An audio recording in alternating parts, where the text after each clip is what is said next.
Season 6, Episode 4 of The Handmaid's Tale is finally available, and this is what transpires at the conclusion of the most recent chapter. Although a follow-up series called The Testaments has already been announced, Season 6 of The Handmaid's Tale is anticipated to bring June's story to a close and conclude Hulu's popular dystopian series. The Handmaid's Tale Season 6 has a lot more to go, but this is how Episode 4 sets up the future of the series. June, Luke, and Moira depart Gilead once more in The Handmaid's Tale Season 6, Episode 4, which continues where Episode 3 left off. They discover, however, that Mayday is organizing their next resistance scheme, a raid on Jezebel's, when they arrive. As a result, Mayday must choose who will return to Jezebel's and warn the women. Commander Lawrence continues his internal manipulation of Gilead while working to launch the new Bethlehem project. Saving Hannah, who is presently enrolled in a school in Gilead that trains wives, has been June and Luke's primary objective throughout The Handmaid's Tale. After trying to accomplish this goal for several seasons, the two don't appear to be any closer to Hannah.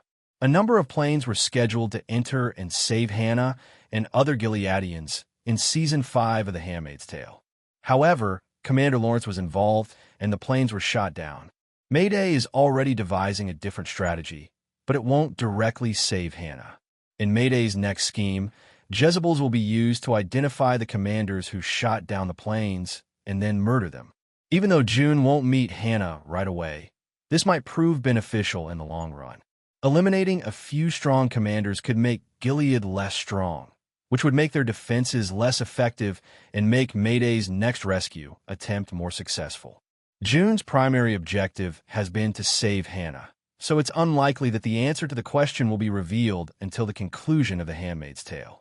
However, the answer is already given in the follow-up book, The Testaments. The Handmaid's Tale Season 6, Episode 4, features a voiceover by Commander Lawrence, who reads a book.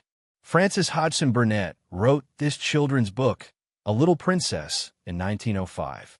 The novel centers on a young girl who is sent to a boarding school by a captain in the British Army and encounters a number of challenges there. The voiceover is actually a reference to a previous scene in which Lawrence reads the book to his daughter, and the passage that Commander Lawrence reads is from the book's opening. Telling his daughter that Eleanor, his late wife, loved the book, Lawrence reads it. This shows that Eleanor's passing profoundly damaged Lawrence's faith in Gilead, and he is still clinging to her memory. The episode cuts to Janine as the story is being read. The girl in the passage has aged as a result of her life experiences, which is similar to Janine and the other handmaids who have had their lives and liberties taken away from them. Ultimately, this book suggests that Lawrence is teaching his daughter to look up to strong, independent women. Serena Joy remains one of the most captivating characters in The Handmaid's Tale, and her recent relationship with High Commander Wharton only serves to heighten her intrigue. In The Handmaid's Tale Season 6, Episode 4, the two appear to be establishing a romantic relationship after first meeting in the first 3 episodes. Serena Joy appears to be falling for Wharton, who isn't your average commander, as evidenced by his cooking and dancing in the rain. But Wharton's motivations remain unclear. Serena Joy's power over Gilead is demonstrated by Commander Lawrence's new Bethlehem scheme, and Wharton may have hoped to capitalize on this power. Given the history of manipulative behavior by the commanders of Gilead, it is plausible that Wharton is also influencing Serena Joy. However, until more of Season 6 of The Handmaid's Tale is released, it is impossible to say.